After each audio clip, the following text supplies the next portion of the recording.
Hello and welcome back to another star-studded episode of the Chatterbox with King Jacob, and I am yours truly, the one and only King Jacob. So tonight we'll be chopping up about this ever so clever music industry, and the same industry that people warned us about getting into, and we have none other than special guest industry music executive for a very, very long time, 20 years plus, none other than Mel Love. What's up, man? What's going on, family? Peace and blessings. Link the link. Yes, sir. Yes, sir. Yes, sir.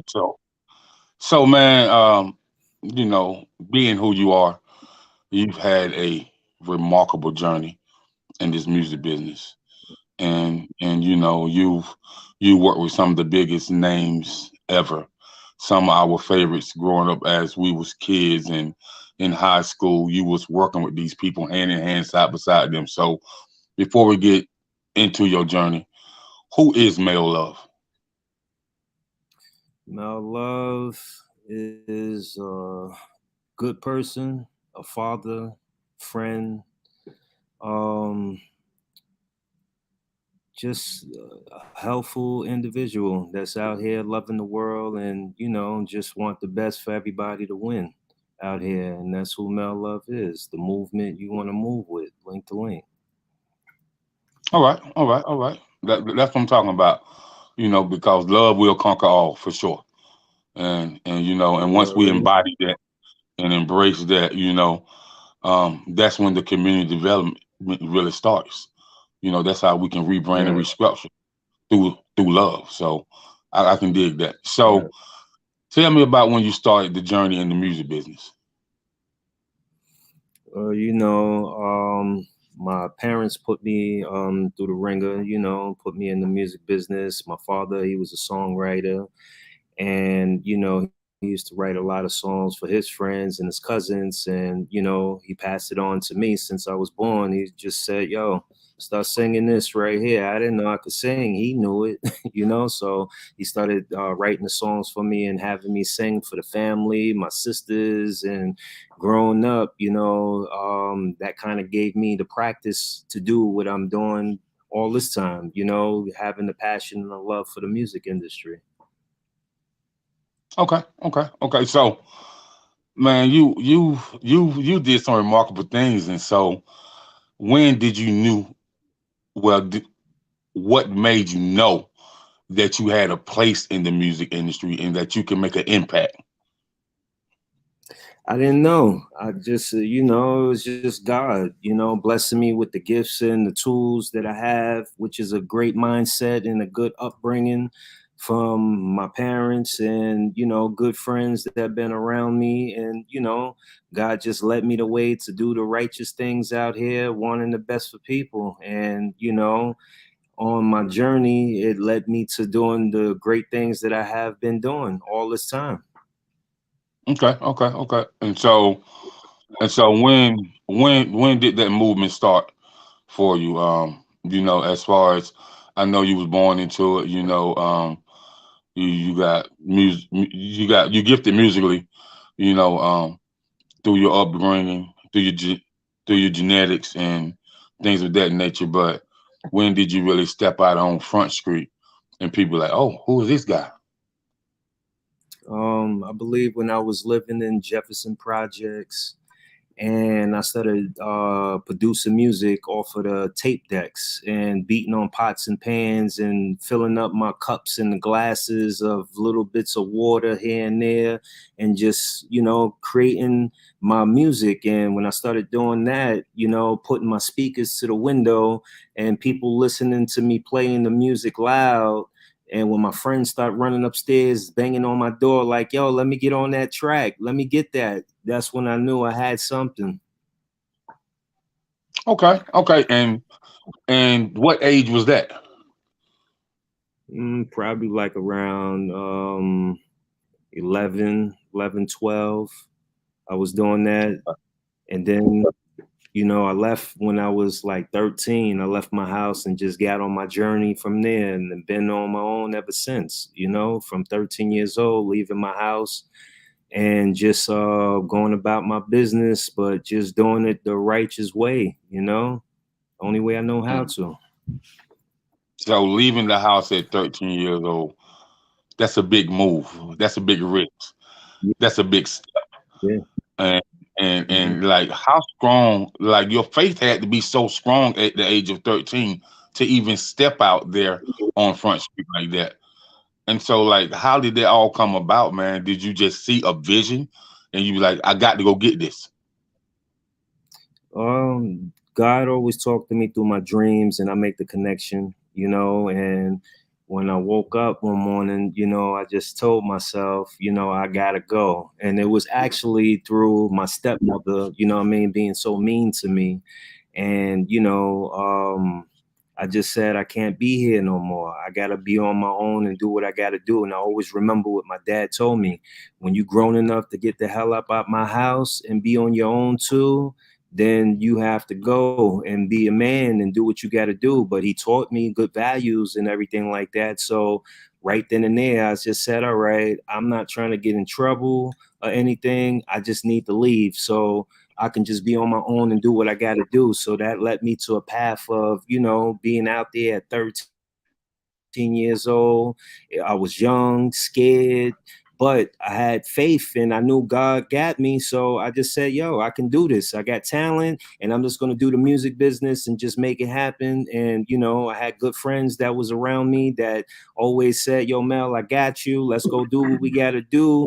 We'll follow you to the end of time. So I just said, all right, let's go.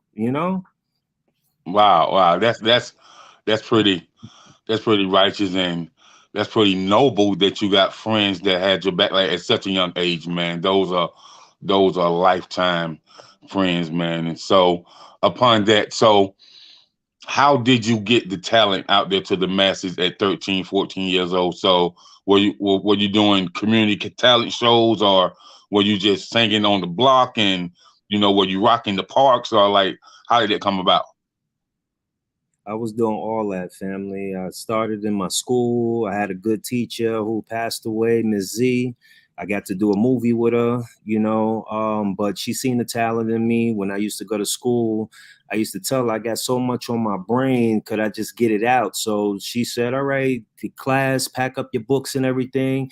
Mel got something to say, and she allowed me to get everything off my mind. So what I did was create an orchestra with my whole class. I had them beatboxing, banging on the table, singing harmonies, clapping their hands, all types of stuff, where the whole class was just doing something that I needed them to do that was on my brain, creating this orchestra where I was doing music. So with that, my teacher seen that and she said, you know something, this is what we're going to do. And we created a poetry book, which made it to the news. She got us on the news. We did shows and all types of stuff, and that was at a young age. So, I just took that and I just said, you know something, if I can do this, I know I can do more. So as I'm going along in the business, I started pressing up tapes. God bless the dead to DJ K Slay. He allowed me to get on his third mixtape where he was in the purple suit with the bald head. And, me and K Slay, we used to work together back in the day. He was selling t-shirts and socks out of the cart and I was selling watches. So after we finished work, he used to be like, yo, run with me upstairs to my mom's house. I want to show you something. So this is when I learned that he started DJing. So I'm sitting on the crate in his house and he's playing a beat and I'm mumbling. And he was like, yo, Mel, what you just say? And I just said, yo, I'm not racist. Some of my best friends are white. 5, 10, 20, $100 bill, y'all. And he was like, yo, that's fire. Let me put that on the tape. So I got to get on that tape. And then, at the same time, a week after that, I got on DJ Chill Will from the East Side's mixtape called The Masterpiece, and he allowed me to get on there. At the same time, I was doing a TV show called Follow the Flavor that I did with two of my other good friends, which was Sean Blacks and Harlem Mad Dad, which his name is Mr. Stash right now. We started a TV show called Follow the Flavor in the 90s where we had everybody that you name that's somebody to this day on our TV show and made them something, because we used to show their music videos and we allowed them to be on our platform so they can talk what they wanted to talk, show and prove who they was. And we built up they whole character to where they somebody right now. And these people are like Biggie Smalls, Tupac, Jay-Z, Eazy-E, you know, just to name a few. Sean Puffy Combs, Andre Harrell, Kirk Burroughs with the New York Live. We just went through it all, you know, just filming these great individuals, not knowing, like, at the time they was upcoming artists, just like everybody are right now, you know, upcoming artists just trying to get on. So when they used to call me like, yo, Mel, I'd like to get on your TV show. So back then there was no internet or nothing like that. You know what I mean? The only thing we probably had was beepers and AOL to check our message. And that's it. You got Mel. Remember that? Right, right, right, So right, right, right. so after that, it's like we was like the first internet access that anybody had, and only runners up that really had something out at the time was Ralph McDaniel's Video Music Box. You know, where he had to hire Tuffy and Crazy Right. Sam's just to keep up with Follow the Flavor TV show. You know, but it's all a blessing. You know, learning experience, and you know, we had so many great individuals at that time on our TV show where a lot of them is the music is out, is playing. Some of them went platinum, double platinum, and they doing what they got to do to this day. And we still standing. We here, you know? So, so man, I just want to ask you, man. So I'm from South Carolina, but I'm gonna make a confession Right. to you of Mm-hmm. my New York favorites, and All so, right. and I'm pretty sure that you don't work with them. So, you know, I'm a big fan of Rakim. I'm a big fan of Right. Big Daddy Kane. Big fan of Mm-hmm. Karis One. Big fan of Right. Dougie. Um, and Mm-hmm. I also once upon a time was a big fan of Gangstar and Mike Geronimo. So Right. so Blessing. Ooh. yeah, yeah, no doubt, no doubt. Guru, like my cousin Mike G, man, he used to listen. He's like, man, I was like, what you listen to? He said, man, I went to the flea market, got this tape. It's a guy from New York that come down here maybe like once a month and just be selling the tapes at the flea market. And I said, who that? He Mm-hmm. said, DJ Ron G. I said, huh? Oh yeah. DJ Ron G. He was like, yeah, man. So I was like, man, dub me one of them tapes, man. And so he dubbed it for me, and I said, who that with that flavor, with that manly voice and spitting them lyrics? Like he said, man, that's Gangstar. He's the truth. That's Guru, man. He's the truth. Right. And Yeah. so that's how I Mm-hmm. became a fan of Guru, and I became a fan of Big Daddy Kane. First it was just his swagger. You know what I mean? Because Big Right. Daddy Kane was like how these cats try to dress now. He been doing that. You know what I mean? Right. Like and then when I heard him rhyme Guru, and Guru, say again. Guru was the truth. That was a good. I said Guru was the truth. You know, that was a good Mhm. friend of mine. He used to call me all the time. We used to hang out in Brooklyn and Harlem and everything. Before I got locked up and went to Rikers Island, I got into a little trouble and everything like that. But he called me to get on his Bald Head Slick and the Click album, you know, and I passed it on to my brothers, you know, Lord and Harlem, G-Man. You know what I mean? Who's got a group right now called Harlem Six. I couldn't be on it, but I passed the envelope to them so they can be on it, and they got to be on that classic album to this day. So peace and blessings to Guru. You know, may he rest in peace, and big ups to Harlem Six, who's doing their thing out there right now. You know.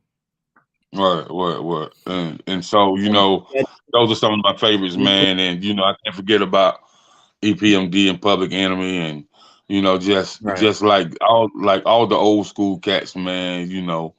That paved that way, man. And right, I right. was I I was used just sharing with some.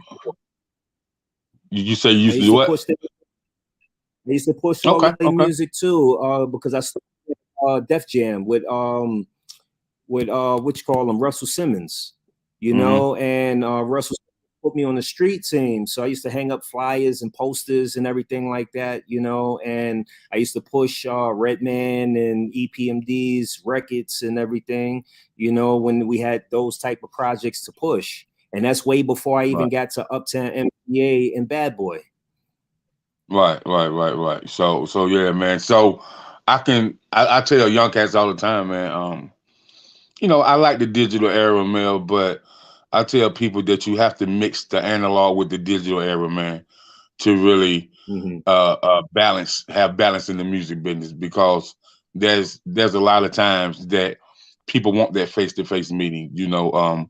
People Right. people really want to sit down and build with you instead of just doing it over the internet all the time. So I think you got to mix the two, Right. and it gives business that balance. So, but with you, man, we're gonna get more into the topic, life after Bad Boy, and so No doubt. um, just want to know, as far as before we get all the way into that, let's talk about Uptown Records and what your experience was with Uptown Records.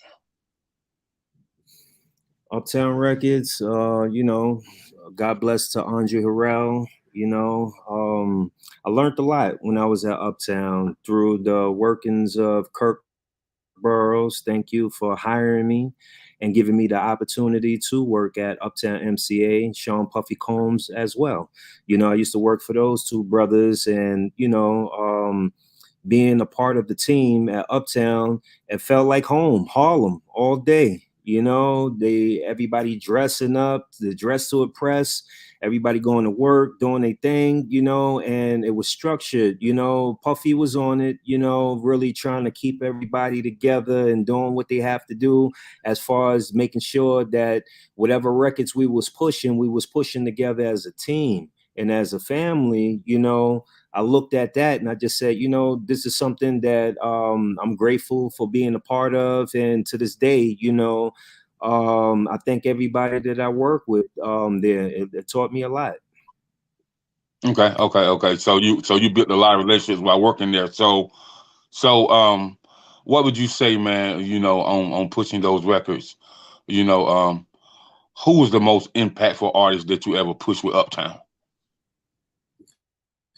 All of them, like Mary J. Blige, when she first started, Father MC, Christopher Williams, Heavy D, and the Boys, Nesto Velasquez, which turned into one of my artists that I started managing because his manager passed away at the time, and I asked Andre Harrell to give me a chance to, push Nesto Velasquez and don't shelve him, because he's a good artist. And I used to give his music to Red Alert and a whole bunch of other DJs where they started playing his record Personality on the radio and getting it out there. Jodeci, Father MC, it was a whole bunch of artists at that time which made it through and blew up, Biggie Smalls, he was at Uptown, Jesse West, Third Eye, Q, Total.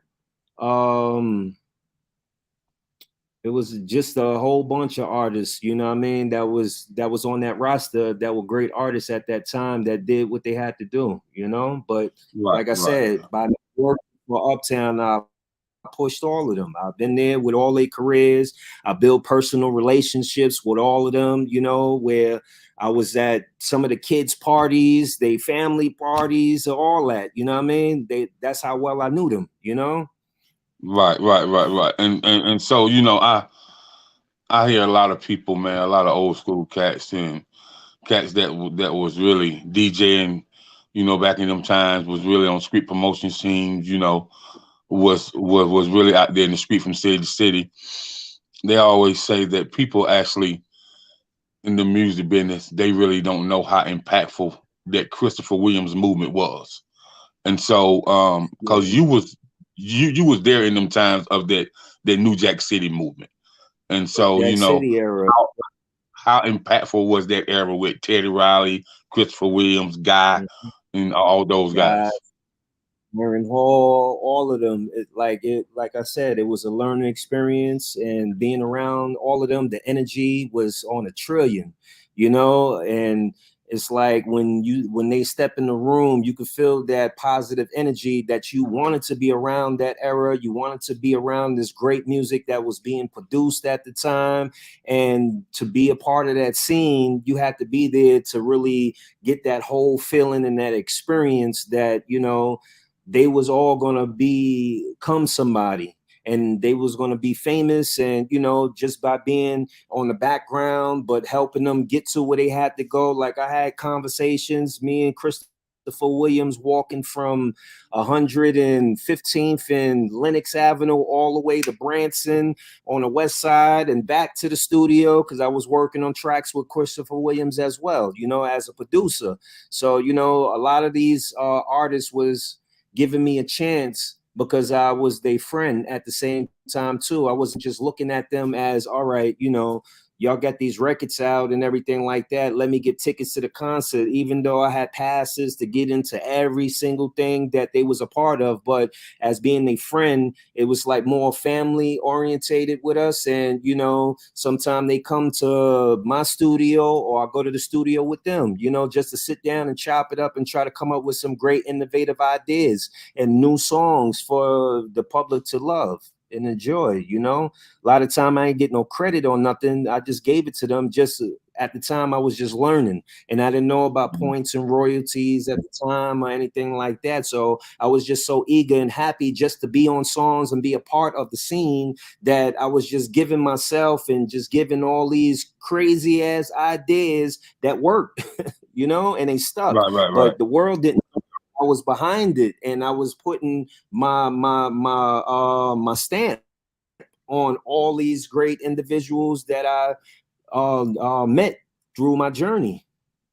Right. So you was just mainly, you know, gaining a lot of exposure, a lot of traction, building a lot of new connections, but you just really didn't Right. understand the points and the royalties and stuff. But those connections that you And built are that, connections for a lifetime. So it definitely worked out in your favor. right, Right. right. It So sure did. To add 2022 right now and still being consistent and still having contact and access to these great people, then I know that I did something right, where I didn't care about the money at the time, but I built relationships with everybody. And that's why Link to Link is the movement you want to move with. And I do the things that I do out here, you know, just to see people win. That's what, you know, I love doing for everybody.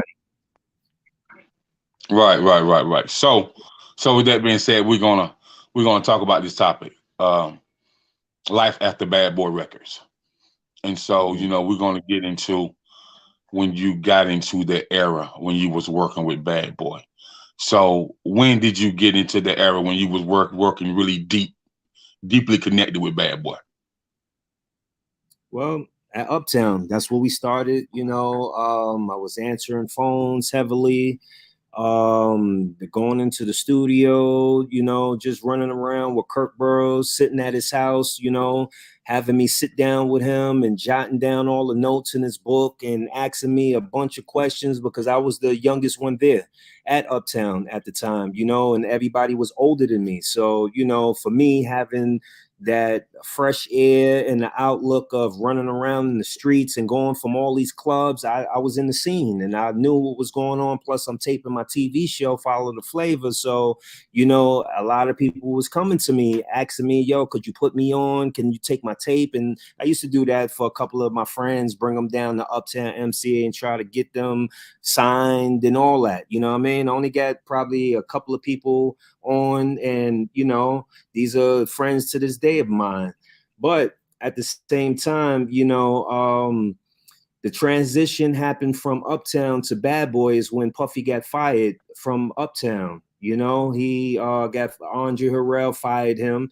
And, you know, a lot of people don't know this. You know, Andre Harrell was calling me, you know, he was paging me. At the time I had a beeper, you know, and I called Kirk Burrows and I let him know, like, yo, listen, Andre Harrell keep calling my phone, but my loyalty to Kirk Burrows and Sean Puffy Combs, I had to, you know, let them know what was going on. I didn't know that Puffy got fired at the time until Kirk Burrows told me, like, listen, don't go down to Uptown. Puffy just got fired, you know, him and Andre just got into it, and, you know, don't go down there, you know. But at the same time, you know, if Andre Harrell was calling me and paging me like crazy, I felt like maybe I could be the next runner up, you know what I mean, to be in that A&R position, because Andre Harrell kept coming to me and talking to me, and he was kind of, you know, mentoring me, as well as Puffy and Kirk Burrows mentoring me at the same time, because I was doing a lot, you know. I was helping Kirk Burrows out, being his assistant, his right hand, making sure he was all right with all the work that he was asking me to do. On top of that, I was trying to be Puffy's right hand and be where he was at. The same time, Andre Harrell was seeing all the great things that I was doing in the industry, like when nobody was dealing with Puffy because of the situation that happened at the city college when people got trampled on. Nobody was rocking with Puffy at the time, you know, so it was very hard for Puffy to even step in the club. Nobody wanted him in there. So it was one time where Uptown was throwing a great show at Radio City Music Hall, and I seen Puffy standing outside, you know, with a couple of people. And I said, I'll be right back. And he looked at me like I was crazy, but I was with Kenny Parker, KRS-One's brother, and he gave me a pass. So I said, all right, Puff, I'll be right back. And he looked at me like I was crazy. I walked inside Radio City Music Hall, went to the owner because the owner was standing right there. And I overheard them talking when they was like, oh, this is the owner and this and that. So I went to the owner and I said, listen, you know, could you please let my boss in? You know, it's not right that all this great music that he produced, you know, and y'all dancing, singing to, drinking to, and everything like that, and y'all got this man standing outside. That's not right. You know what I mean? And really have a heart and let that man in and let him enjoy what he produced and everything like that, you know, because it's right if you do that. So the lady looked at me, and Andre Harrell, I didn't know he was in back of me, listening to the way I was talking to these people, you know? So the lady looked at me, she was like, young man, you're respectful and I like how you talking. Come here for a minute. Here, take these passes and give it to your boss. So I said, all right, no problem. She was like, matter of fact, I'm gonna come with you to make sure that he knows that it was you, that we allowing him to come inside right now so he can enjoy what he produced. So when I went back outside, Kenny Parker was like, yo, he put a thumbs up to me. He was like, yo, that's dope right there. You know what I mean? So I walked outside and said, yo, Puff. And he looked at me. He was like, what? I was like, here's your passes. And he was like, they're not going to let me inside. I was like, come on, let's go. They're going to let you inside. So the lady was like, come on, Puffy. Because of this man right here, this young man right here, we're going to allow you inside because he spoke up for you. Everybody else didn't speak up for you, but he's the only one that spoke up for you, and we're giving him these passes for you. So thank him. And then Puffy looked at me. He was like, yo, thanks, Mel. And then we all walked in. So Andre Harrell looked at me, and he was like, yo, you keep on doing what you're doing, you're going to be a power to be reckoned with in this industry. You know what I mean? Because I like the way you move. So he said that to me that night. When we got to Uptown MCA the next day, everybody was talking like, yo, Mel Love just got Puffy into Radio City Music Hall, this and that, you know what I mean? So everybody clapping for me when I came from school and I came and sat down and stuff. So I'm like, thank you to everybody. So then my name started ringing bells when they saying what I did. So I'm like, all right, that's just one thing, you know what I mean? So I kept at it. I just kept on trying to get Puffy into stuff and out of trouble and a whole bunch of stuff. Even Heavy D scene when I stopped him from getting into a fight and all this stuff, you know what I mean? But at the end of the day, there's no here there. I was just doing my job, you know what I mean? At the end of the day, I just wanted them to see that I was there for them and I was loyal and I was really there for that purpose. But I feel now, looking back at the situation, that, you know, I was stopped from one of my blessings, because if Andre Harrell was blowing up my phone and they telling me not to go down to Uptown, maybe I should have went down to Uptown just to hear the conversation that Andre Andre Harrell had for me, you know, just to make my own decision and my own choice. I didn't allow that to happen. I let them tell me, nah, don't go down to Uptown, you know what I mean? Because we don't need to be down there no more. You know what I mean? So maybe they already knew that Andre wanted to do something with me to put me in position. But, you know, I stopped it. But like I said, my loyalty went with Kirk Burroughs and Sean Puffy Combs. So I stuck with them, you know, because I believed in them. I believed in Puffy so much and Kirk Burroughs so much when they told me, yo, we starting Bad Boy Entertainment, which was Kirk Burroughs and Sean Puffy Combs company together as they brotherhood before they brought me into the situation, you know? And, you know, at that time, what's his name? He passed away. God bless the dead to him too. D-Ferg. You know, D-Ferg is Ferg from ASAP Rocky's son, you know what I mean? But his father, I used to work in the Uptown. He's the one that created the Bad Boy logo. And he came to me first and he was like, yo, Mel, tell me what you think about this right here. And I just looked at it and I said, yo, that's dope right there. And can I get a copy? And he gave me a copy of it. And I took the copy to the jewelry shop and I made my first chain. I made a Bad Boy chain out of what he gave me, you know, and that's before he even gave it to Puffy and let him see it. And Puffy's birthday was just about to happen before, you know, before he showed it to him. So I was like, yo, that's dope right there. I already know Puffy gonna love that right there. So as you see, I was the first one to approve the Bad Boy logo as well. You know what I mean? Before Puffy even got to see it. You know, so I know certain things that I possessed in my brain and things that was given to me. And I'm saying, yeah, that's dope or that'll work. It worked because he used the Bad Boy logo and everything like that with the baby and the Bad Boy in the back. That's the one that I created the chain. If you look at the picture with me and Puffy shaking hands, I made the chain first and I brung it, wore it at his birthday party. Now, the thing is, the only reason why you see me with a Wilson sweatsuit on and everything like that, because the day of his birthday party was the event, they still had me doing paperwork at the office. You understand? So they said, once you finish the work, then you can come to the shop, come to the party and everything like that. But by the time I finished up my work and everything like that, and I went to go run, I had to go run to the jewelry shop to go pick up the chain so I can give it to Puffy because I bought it for him to show him how much loyalty that I had and how much I really believed in him creating Bad Boy with Kirk Burroughs. You know, so I wanted to show them that, look, you didn't give me no money, but I took my own money and I made this pendant for you. You know what I mean? So take this and run with it. But when he seen it on my neck, he had a different feel of it. He was like, yo, Playboy, what you doing? How you going to have a Bad Boy chain before me? You know what I mean? I was like, nah, family, don't take it like that. I bought it for you. But I don't think he liked it. So, you know what I mean? At the end of the day, it is what it is. You know what I mean? I just took it off my neck and I just said, fuck it. Nobody have it. I threw that shit in the gutter. I just said, all right, you don't want me to have it. I'm not going to have it. You ain't going to have it either. And I just snatched it off my neck and tossed it, which I should have never did that. You know what I mean? Because it was worth some money. You know what I mean? White gold at the time and everything. And it was the first Bad Boy. I could have put that in the museum or something like that to this day, you know?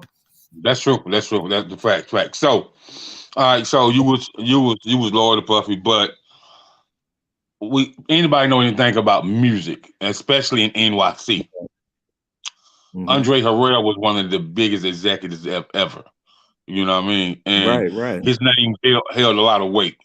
So, upon not picking up them calls with Andre, you know, you feel maybe though that you could have really missed out on something that could have been very spectacular.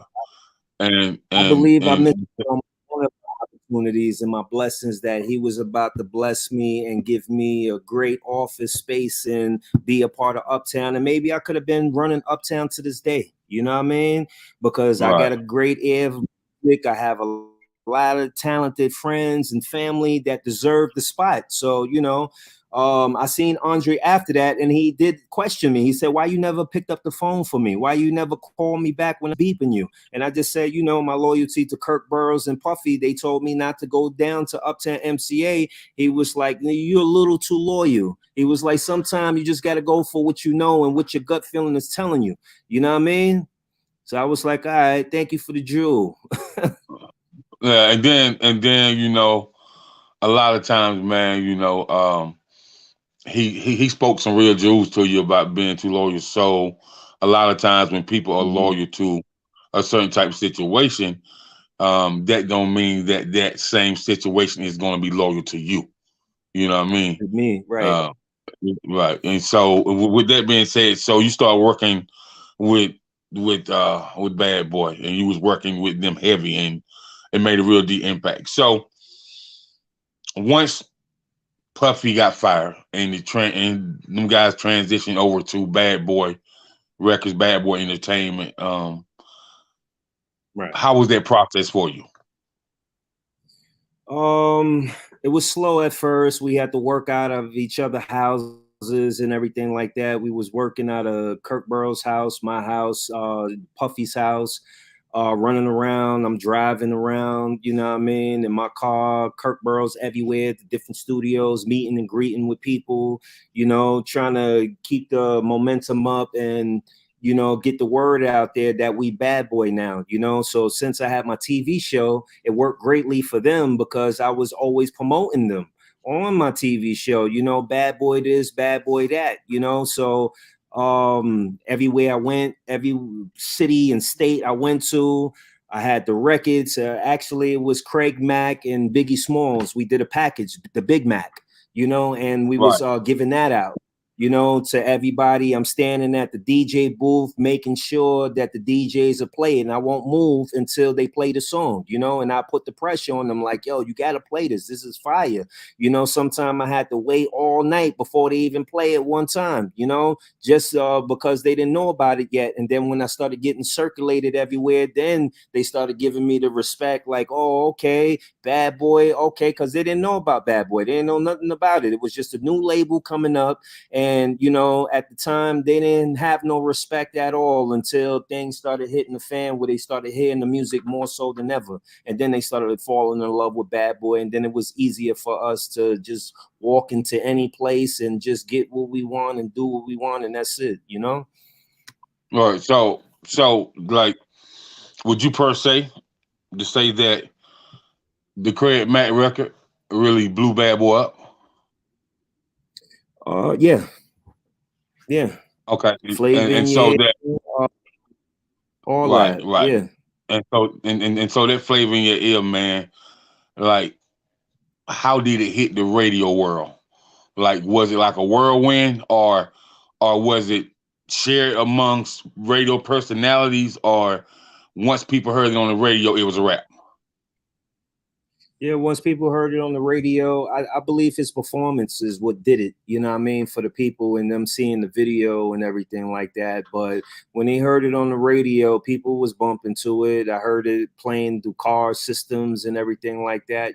So he made a major impact as far as being one of the first to help Bad Boy blow up the way it did. And then when Biggie came, then that was really like the whirlwind where it's like, all right, Pac is around, bringing Biggie different places and everything. And I used to be right there with them because they were my friends. So we used to do a Mhm. lot. Okay. So Bad Boy blew up, everybody began to understand who Bad Boy was, who the Bad Boy executives was, who Sean Puffy Combs was, and understand, that B.I.G. was this iconic dude that really was gonna set Bad Boy apart from everybody else. And so all over NYC, um, how was that? How was that movement? How was that progression for you as an industry executive? Well, at the time, what I mean, I wasn't looked upon as an executive.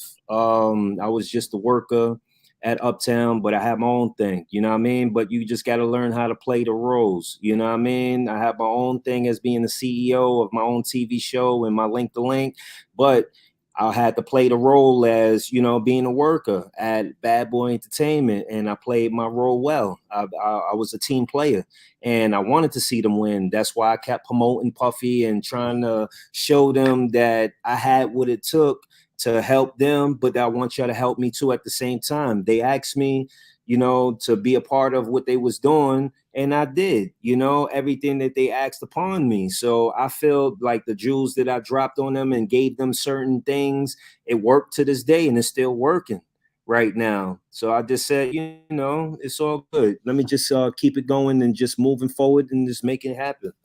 That's all. Okay. Okay. So as Puffy began to grow that roster, you know, Big Mace Total 112, and the roster kept growing, Black Rob G-Dep, and the roster kept growing. And so as the Mhm. roster kept growing, and when I say a music industry, exactly, I'm gonna tell you why I say this. Um, Right. well, to the inner circle at Bad Boy, you say you was just a worker, but to the public eye and to the masses, you Mhm. was an industry executive because you make shit happen. You know what I mean? Right. And so that's why I co-sign on that. You know what I mean? Because just anybody can make stuff happen in the music industry. No, bro, that don't Right. happen. You know what I'm saying? So, You yeah. So you held your own weight. You definitely was an industry executive. no, You know what I mean? no doubt. Yeah, I'm just saying, man. Salute for real, for real. So with that being said, I appreciate it, fam. no doubt, no doubt. The label grew big, man, and grew big, and Yeah. they were Bad Boy was just everywhere, man, just everywhere, and so Yeah. it was some major hits I've coming been out the camp. I've been in the conference room sitting down with Total. Can't you see? You know what I Right, mean? right, right, At the end of the day, right, on stage with them, doing background singing for them and all that. You know what I mean? So, you know, those are the fun times. I don't get credit for it, but at the end of the day, they know, you know what I mean, that I was there and I was helping them as much as possible because I could sing, I could rap. I was modeling at the time. Kirk Burroughs even sent me on a couple of runs to do some acting. And, you know, I made it all the way to the last part until Russell Simmons made the phone call for Fredro Starr to be Q on the Moesha show. That could have been my role. You understand? mm, The people was calling me, calling Kirk Burroughs, like, yo, we like this kid right here. You know, send him back down. I went 5 times. I had to go read for the part and everything, and I did my thing. But when Russell Simmons made that call, like, yo, Onyx is about to come and drop their album, this will be a good look, this and that. I'm like, they just crushed my world because I could have been that Q dude, you know what I mean, on the Moesha show. But right, besides that, I mean, like I said, I've been hands-on with a lot of stuff in this industry that some people know that lived and been there with me, like Rod and a couple of my other good friends that been with me at the office. Because sometimes, you know, I have my own secrets that help me along my journey. When Kirk Burroughs and Puffy used to leave me at my office and be like, look, do this paperwork, and it was stacks of paper up, you got to file this and do this and that. I'm like, damn, these dudes want to work me to death and they don't want me to go to none of these parties and stuff like that. I know what I'm going to do. I had to pull in my own team to help me. You understand what I'm saying? So thank you, Sean Blacks and Harlem Mad Dad, Mr. Stash. You know what I mean? My people, they came through for me, and I had them like, and I taught them how to work the machines. Like, yo, go fax this, go fax that. We got to get this paperwork done so we can go out there to the nightlife, because we still got a TV show to do, and we still got what we have planned and everything like that. Even though I'm working for them, they trying to stop me from doing what I got to do. I cannot allow this to happen. I'll work and do what I right, got to do to make everything is straight, but we got to move fast. So when they leave out the office, then I call my crew up and they come in the office and we all working together. So Kirk Burroughs and Puffy, I know when y'all watch this, y'all probably be like, yo, how fast this guy was working. I had my team on point that helped me make sure that y'all was on point too. So, you know what I mean? Blessings to all of us. We got to do what we got to do to make a way to provide for ourselves. You know what I mean? So I was always taught, you work smart, not hard. You know what I mean? right, And I right, really right, worked smart to make sure that we was all on point and we all look good, because at the end of the day, when we came in the morning or when I came in from school, Kirk Burroughs used to look and be like, damn, how you finished all this stuff that quick? You know, because I was on point. I knew what I had to do. You understand what I'm saying? Mhm. So it Yeah, is what it is. But you know, but I can dig it. I can dig it. I can dig it. So Bad Boy blew up, and things was moving and moving, and then Tupac gets shot. You know what I'm saying? mm, And that was a crazy time for the music industry as a whole, and it was a crazy time for fans. So it was a and crazy then time for all of us. right, and so then we have this East Coast West Coast drama. This Mm, this really crazy beef. Where Pac, well, he thought that everybody out from the East Coast was trying to get him, and and right. so how did that really affect, what I mean, a lot of your relationships? What I mean, was it such an impact where like people that was rock, because Mm, Pac still had some people in New York that rock with him, you know what I mean? And of so course, so so it so was that so big, did that though. really, right. So did that really affect the relationships, man? Nah, not at all, family. Like me and Pac was mad cool. The Above the Rim movie that he did to the Poetic Justice, where we went to the premiere and Janet Jackson was hollering at me and all that. Where he got mad at me, telling me, "Motherfucker, why you talking to that chick? She wanted me to take an AIDS test and she was ready to throw you some motherfucking." And I'm like, Pac. He was like, "Yo, come on, let's go, Mel." So like I said, loyalty over everything else. You know what I mean? Could I been with Janet Jackson or go with Tupac? You know what I mean? This is my friend. I'm like, Janet, Tupac. Tupac, like, yo, nigga, let's go. You know what I mean? So, but Oh man, but wow. my Tupac, solid, you know what I mean? He always came to Harlem to let the world know, you know what I mean, that East Coast, West Coast, it was serious because of the media. And the media blew it up to out of proportion. But at the end of the day, it was sad that two of my good friends went down and lost their lives because of the whole East Coast, West Coast, the media doing all this nonsense where they were actually friends, and they was going to come out to the public and let the world know that they were still friends and they're going to do business. They had their own businesses. Tupac was doing the thug life, you know what I mean, which means try hard under God.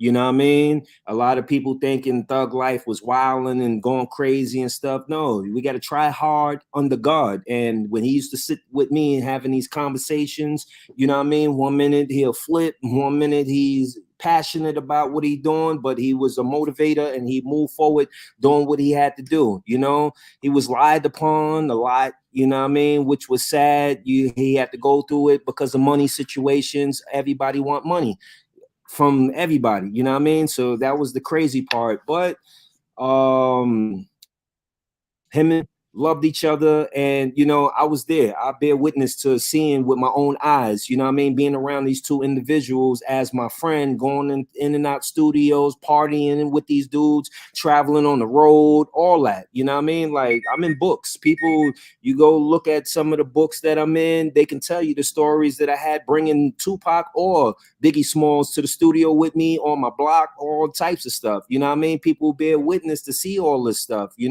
even when you said DJ Ron G, I used to bring them down to where Ron G was DJing at, DJ SNS and all that in Harlem, So at the end of the day, being around these two individuals, it's sad that they had to go down that way, but their music is here and their legacy is still standing strong, to this day. And, I just tell the youth in the industry and just everybody in general to learn from these past mistakes that happen and move forward and try to change and make better, because you don't want to make that Right, same mistake that they did East Coast, West Coast. It's not even right, worth it, just keep on right, moving right. forward, So, do what you got to do.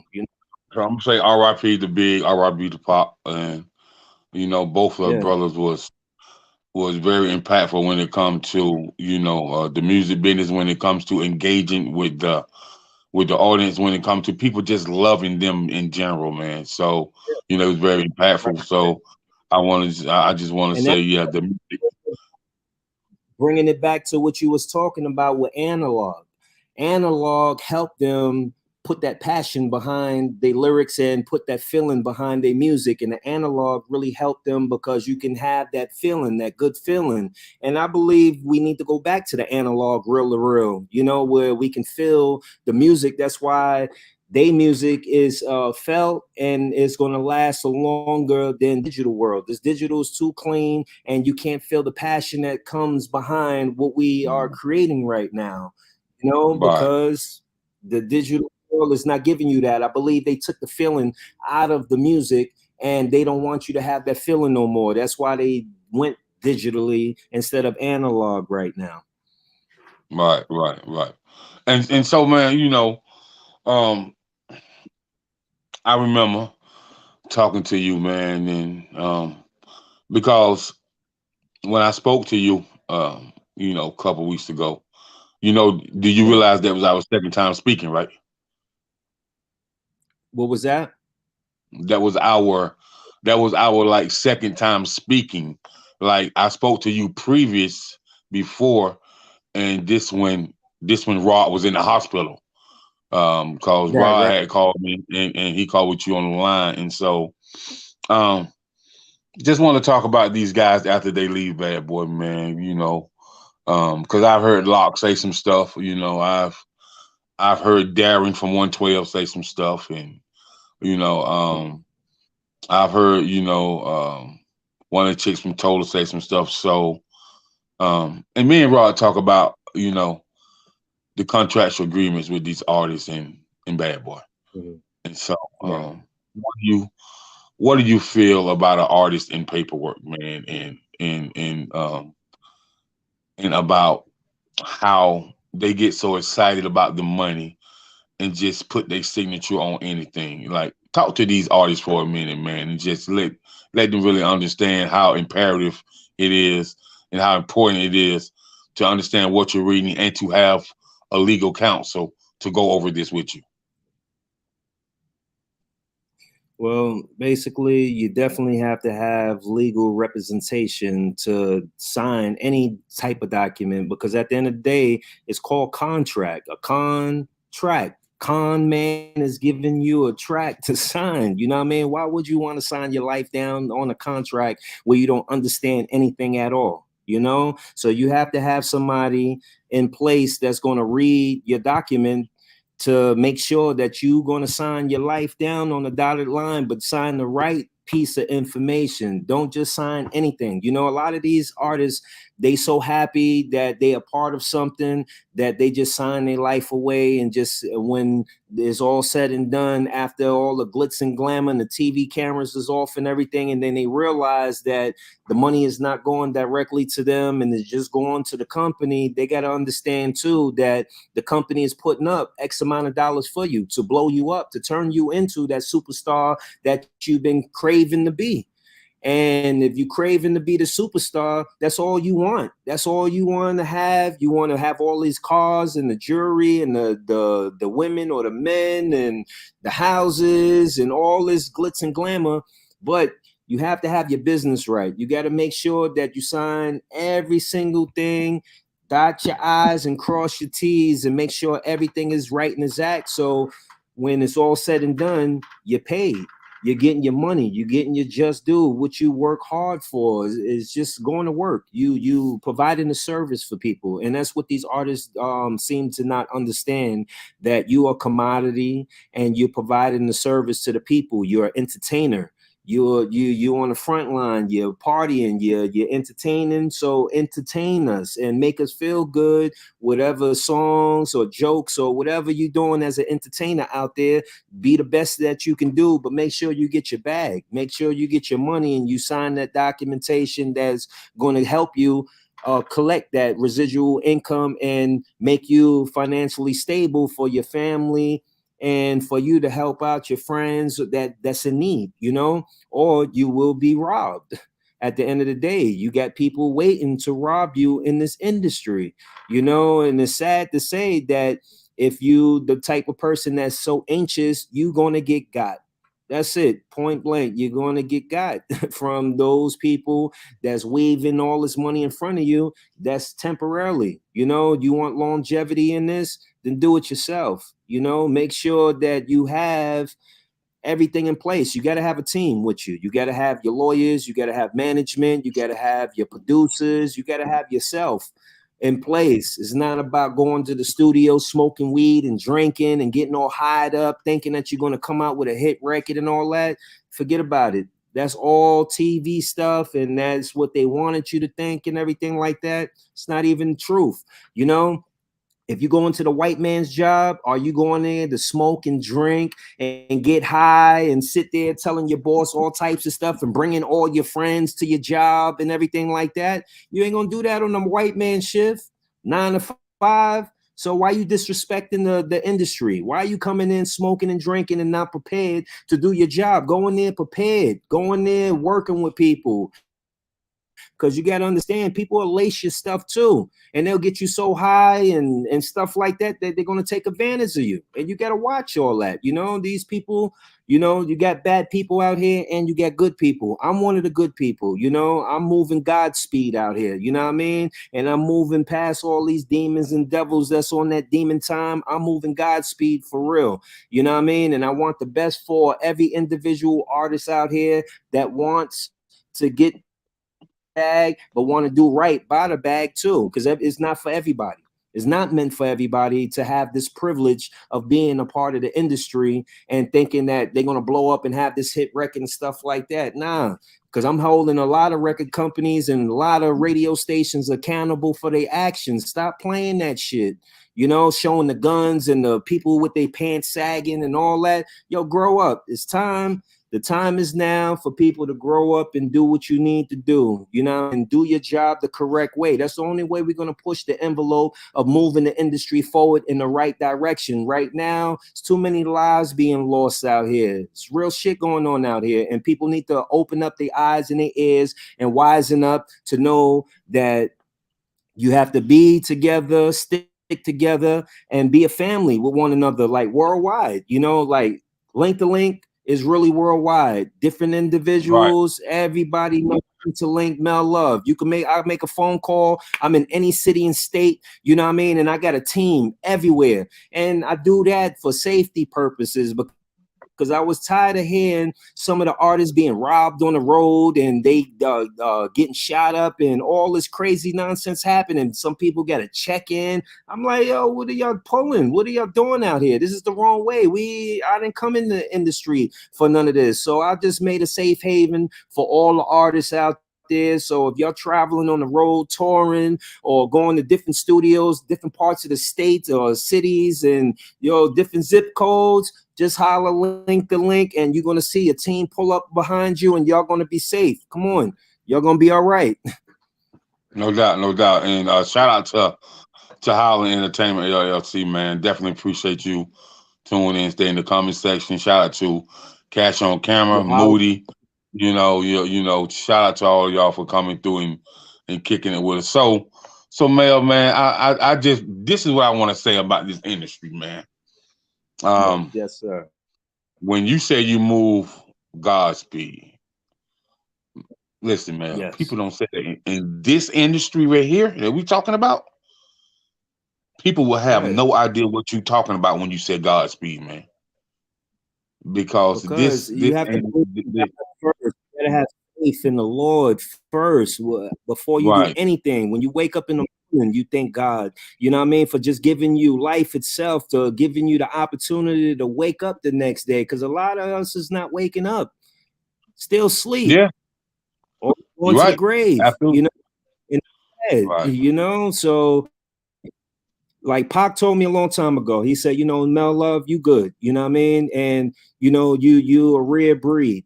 They don't make people like you, you know what I mean? He was like, but you in the industry full with hatred and demons, and they'll eat you up out here. You gotta camouflage that shit, you know what I mean?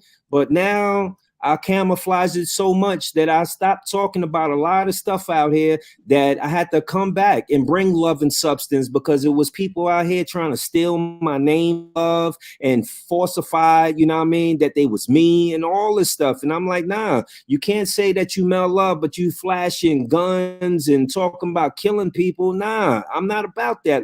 You know, like I said, and Pac said it the best, I ain't no killer, but don't push me. You understand? So at the end of the day, I'm out here fighting this good fight, you know, for all my people, you know, and I always look at it, what would Jesus and God do in this situation? You know? And if you ain't doing the right thing, then I can't be a part of what you're trying to do. Even with artists giving me their music, talking about Mel Love, listen to this music. Can you play this? Could you do? I'm not going to push nonsense. I'm not going to push things that I don't believe in. If I believe in you, then I'm behind you 100%. And all the artists that I work with, they know I push. I be up. I don't sleep. No sleep entertainment. We up, and I'm working your record. Like, big shout outs to Lid Sean. He just went #1 on Hood Idol, you know, radio, #1 platinum. You know what I mean? And it took like 2 years for us to push that record to make it go #1. Big shout outs to J Boy, you know, for introducing me to these artists, you know, giving me that know-how and be like, yo, Mel, you should sign these guys right here. They from Mississippi. They got a song called One Mississippi. I'll send it to you, family, so you can play that on your station and everything like that. But we just went #1 on Hood Idol, you know. Thank you, Hood Idol, you know what I mean, for making that go #1. But, you know, got a lot of records out there. K Davis, the Hitman, you know, he also went platinum, you know, and that's Dougie Fresh's nephew. You know, I've been working with him since Black Rob and G-Dep, you know. Dougie Fresh, we go back. I was the one that actually was the engineer on him and Little Vicious record that hit. You understand? So a lot of people don't know that I was behind the scenes with a lot of these great artists that's out, and I was around all these people. KRS-One, big shout outs to him. I used to manage his son, Cabling. God bless the dead. You know what I mean? It's like all these individuals that I've been around, I love them all, and they were my family, and I still consider them my family to this day. I might not see a lot of people, you know, in a long time, but when we hook up, back up and everything like that, it's like we never skipped the beat and we still around with each other. You know, a lot of people say, oh, you living in the past, Mel, get out of that, this and that. But I can't forget about these great days, you know what I mean? Wishing that some of these people lived to be a part of these great days that I was a part of. This is my journey, and this is what my eyes seen, and this is what I was a part of. So I appreciate all these great individuals that I work with, like a Rudy Ray Raw, you know what I mean, and Dark Side alumni, you know, Chris Murray, you know, Black Rob's hype man, you know what I mean? These are my brothers, you know what I mean? I love them. You know, they keep me up to par. They let me know, like, yo, Mel Love, you fucking up, or you on point, you know what I mean? Keep on going. I love my family. Right. G, So my man, that keep me on point, to tell me, yo, you slipping, get back on point, do what you got to do, you know. And big shout outs to Gigi Nail and Beauty Lounge. You know, we just up in Connecticut, you know, so I want everybody to come through. That's where I'm sitting at right now, you know what I mean? We close right now, but come, we open from 10 to 7, you know, and we do everything, you know, hair, makeup, we do full body massages, chair massages, we do the pedicure, manicure, the eyelashes, waxing, one-stop shop. So y'all come out to Norwalk, Connecticut, you know. I had to plug in a little something, you know, for us, you know, to come in. Black owned business, you know. Right. So it's more than, you know, we all family here, you know. No doubt. So Mel, man, things progressing with Bad Boy, and then, you know, we here in the summertime. I hear somebody pull up, you know, at the park, basketball courts and softball field and the big rims and the old school cars. Somebody say, I hear some speakers say, and I hear an artist say, I met this bad chick uptown. Like, whoa. I asked my man, like, who that? Who that coming out Black speaker? He Rob. was like, man, that's That's Bad Boy Camp, man. That's Black Rob, bro. And the song was just everywhere, like in no time. Mm. Like Right, whoa, everywhere. So, and I know, I know that you and Black Rob was really, really close. Like right. that's your brother, so we're really close. So Yeah. let's get into this life after Bad Boy, man. Like what happens Well, when it's life after Rob, Bad Boy? well, we still good. You know what I mean? Like people thought that I was gonna stop doing my music and everything. For me, I had to go through a couple of transitions. You know what I mean? My Mhm. kids, I'm at home, you know, with them, letting them learn me, and I'm learning them and everything. But one day I went to a show, and it was a Maria Davis show. My good friend Maria Davis, Mad Wednesdays, and I'm on stage performing, but I'm talking about cleaning dishes and being home with the kids, picking them up, taking them to school. I love my kids and everything like that. But she looked at me and said, "Baby, come here for a minute. Let me talk to you. You got to come back when you right, Mel Love. You know what I mean? We love you. We know you love your kids and everything like that. But you know what I mean? We want the old Mel Love back. Where you at? You know what I mean? I'm up there talking about picking the kids up, cooking and cleaning and this and that. But that's what I was doing at the time. So that was one transition I had to go through with family life. And then to go back into me being Mel Love, the artist. You know, Mel Love, the artist, is Mr. Party Man, hitting the clubs, being on the scene, letting the world know, like, I'm here. I got good music and I got great artists. Let's go. You know what I mean? But that person is back. You know, I'm back on the scene. Got a new single that's about to drop June 7th called Pull Up. So I want everybody to pull up when I'm ready to do this music video. But going back into, you know, Black Rob situation, like I grew up with him in Jefferson Projects. You know, that was a good friend of mine. Myself, Sean Blacks, and Harlem Mad That we the first brothers to put Black Rob on TV through our TV show, Follow the Flavor, where everybody got to see who he was and what he was doing on Follow Mhm. the Flavor. So from there, he got signed to Bad Boy and everything like that. He had a different manager at the time, but he wasn't listening to none of the managers or anything like that. He was just running wild, doing what he wanted to do. So one day, Kirk Burrows called me on the phone and was like, "Listen, none of them people can control Black Rob, can't do nothing for him. Could you please go get him? You grew up with him, so he will understand who you are. Go and we're gonna put you under management." So I was grateful, and it was out of, you know, the grace of God giving me that opportunity and that job to become Black Rob's manager officially, because Kirk Burrows and Sean Puffy Combs made me his manager.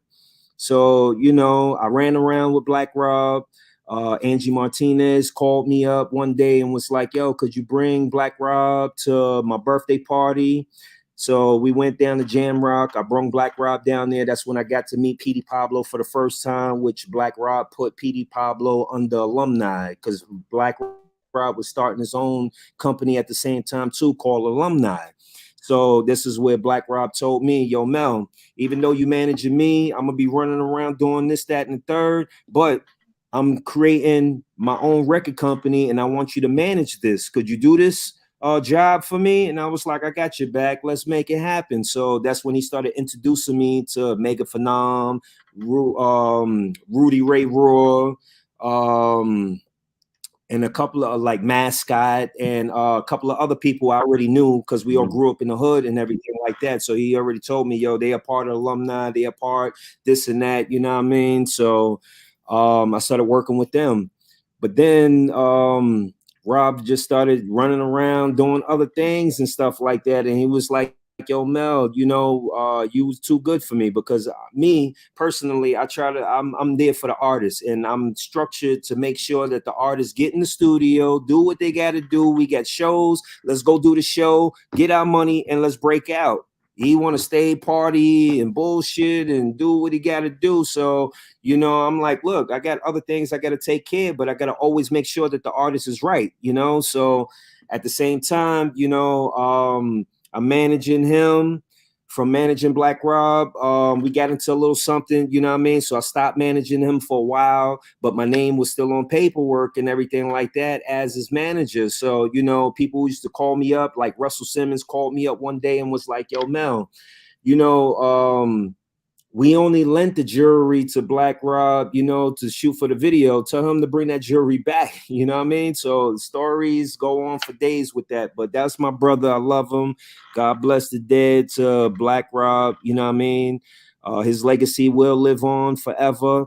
Actually, June 8th, we just got approved from the senators and the mayor that his sign is going to go up on 115th and First Avenue. So anybody that's in the New York area, you know, we're going to do the street signing for Black Rob, you know, and everybody could be there to celebrate with us, you know. That's dope. That's It was dope. a lot That's of dope. hard work that moving forward, making sure things is happening. Good thanks to my good friend C Styles. And you know, we just moving forward, just making things happen, you know, with the Right. senators and the mayors and everything like that. I just got the call yesterday and I've been speaking to them and I'm basically making it happen, you know. So you'll see Black Rob's name on 115th and First Avenue.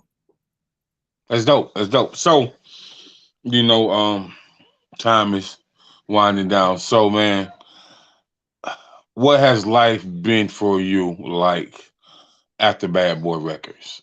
You know,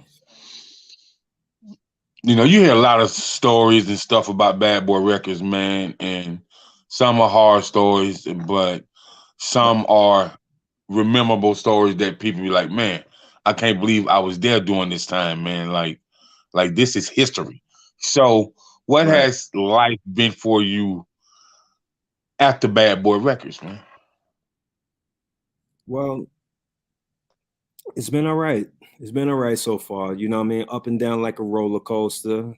You know, like people thought I was going to stop the industry, the music, and everything that I do. But there's no stop because at the end of the day, if I'm working with them at Bad Boy and I'm giving them jewels and I'm giving them insight on what my mind is thinking and blueprints and letting them know and they asking me a bunch of questions, writing it down and getting my samples or whatever my thoughts are and it's working, then why should I stop? I'm gonna keep on going. It's link to Right, link, the movement you want to move with. I am the outlet and all the plugs come to me because I'm giving them that energy, that new wave and that vibe to keep on going and soar new heights. Like it's like the sky, no ending. There's no beginning and no ending to the sky. We're gonna keep on going. So for me, you know, anybody that plugs up with me, they're gonna be charged to keep on doing greatness out here. You see Puffy, Jay-Z, and all of them, they still going. Were they on a million or something? We pushing trillionaire life right now. So I'm not stopping. I'm gonna keep on moving forward, doing everything that God has planned for me to do on this planet Earth before I'm out of here, you know, and I'm not gonna right, stop. Any new artists out there, they just gotta come correct. You know, I'm pushing, I'm looking for new artists, new talent. I got TV shows that's about to be on the air. I got Roku, Amazon TV, Fire Stick, Apple TV, Android, and LG apps. We got movies being produced. I'm writing along with some friends of mine. We doing a comedy right now movie because I want to see us people in a different light. You know, understand? I don't want to see no more drug killing, bang bang shoot 'em up movies and stuff like that. That's degrading us and making us look bad. That's going to keep us stuck in that era. We passed that already. Everybody did that already. Now we got to show us in a new light. You know, let's show us in the light of the comedy world more so than ever. We need more laughter out here because we've been crying for so many years. We've been marching for so many years. And it's like 1 minute something happening to one of our brothers and sisters on the streets and people's only out there for a week or two, and then next thing you know, you waiting for the next person. Who's next? We don't want that no more. You understand? So right now what I'm pushing on my agenda, I'm holding people accountable for their actions with all this stuff they're talking about in their raps. Rewrite your raps and bring love and substance to the forefront so we can live more longer. We don't have to look over our shoulders getting busted in our head because we're getting too old for this now. You know, we got to have more respect for the elders. We have to do more for the elders out here, and we got to move in that light right now, because we all one day is going to be an elder, and we want to make sure that we teach those that need to be taught right now before we get to that age and we mess up, you know, because a lot of us have messed up. You know, OGs need to really be OGs. If you're going to call yourself an OG, stand up for your community, really rock with your community and be that OG and be respected like you're supposed to be respected out there. I'm not glorifying the jail or nothing like that, because I've been through jail already. I've been through that life already, in the Beacon and the Blood House and all that, you know what I mean, where it was worse, and it was not a good place to be. I don't care about that. You know what I mean? I want all my brothers and sisters to come out of jail. I got jobs for all of y'all. You understand? We got things to do. We got a mission that God put us on this planet to do, and we got to move forward, and we got to all work together, because a lot of us, it's not happening at all. We need to wake up and really do something that's going to catapult us to the forefront, that's going to keep on moving the music forward, the movies, the athletes, you know, all that. You know what I mean? Like, I just sponsored a team in Colombia, Bogota, Colombia, Hoop Travels Link to Link. You know, I got an award for it and everything like that. I'm going to start posting all this great stuff I've been doing so far. A lot of stuff I keep to myself, because I look at it like, all right, I'm doing my job. I don't know if people care about it or not. I'm not doing it to brag or nothing like that. I'm really just trying to show that you can do anything in this world, and everything is possible if you put your mind to it and you have a team that's willing to work with you and move forward with you. I'm looking for people that want to invest to help us keep on moving from place to place, so we can keep on doing great things out here. You know, a lot of people, you know, they want to be a part of it, and some people don't, you know, but I believe in everybody. Thank you to all my haters, you know, because without y'all, you know, keeping my name out there living, you know, I wouldn't be doing my job right. You know what I mean? So, you know, Link to Link is standing strong, and I stand behind everything that I believe in. And that's why I'm here to this day, 2022, still standing and moving forward, because I believe, you know, and you have to believe to keep moving forward in order to make things happen. You know, you can't stop believing. If people don't believe, you got to get rid of them and get far away from them as possible, because those are dream killers, and you don't want to be a part of that world with those people, you know, because they'll stop your whole momentum. They'll stop you and put you into a depression state where you don't want to do nothing with yourself, and you stop believing in yourself. You have to get out of that slump that you in, and you have to keep on moving forward, because you can do anything that your mind tell you to do. So like I said, Link to Link, we here moving and grooving, and we independent, but we moving major out here. Trillionaire life, that's what we moving on. Godspeed.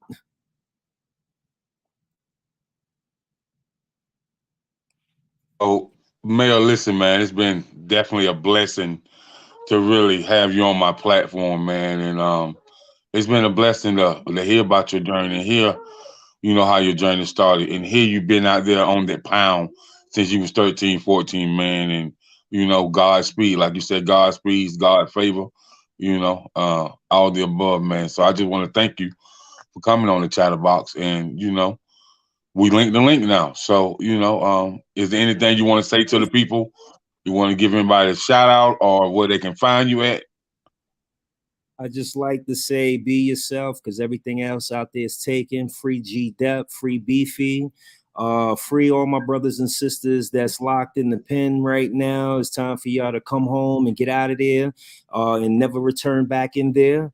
Y'all can reach me at link to link ent.com, or link to link ent02 at gmail.com, or just hit up Gigi.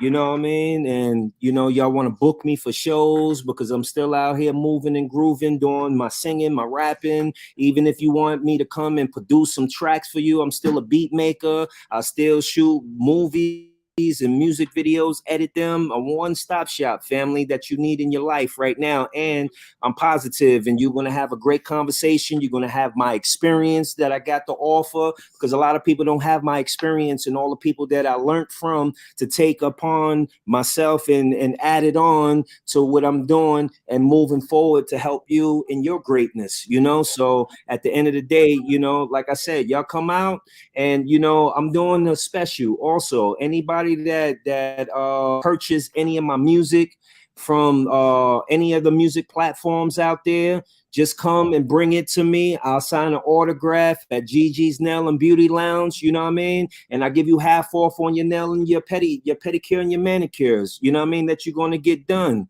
You know, come out to 345 Main Avenue, Norwalk, Connecticut, 065 068 51. My bad.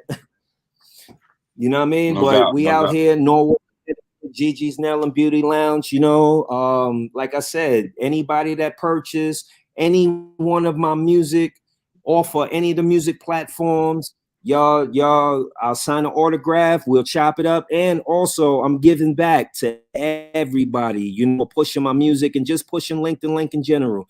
You know, it's like I tell people, sign up with BMI. You know, you sign up with BMI as a writer. Get your IP number. Send me your IP number, and I'm gonna register you to one of my songs. And that's your song. We're gonna get money together. I want people to collect generational wealth and make money, you know what I mean, with me. I'm not selfish or nothing like that. I'm, like I said, I'm giving. Nobody plays with they publishing and they royalties and nothing like that. I'm the only one out here doing that, you know, giving back to everybody. So if you're an artist, or if you just people that just love music in general, and y'all pushing Link to Link, everybody sign up with BMI. All right, everybody sign up with BMI as a writer. Is free. Get your IP number and send it to me at linktolinkent02@gmail.com.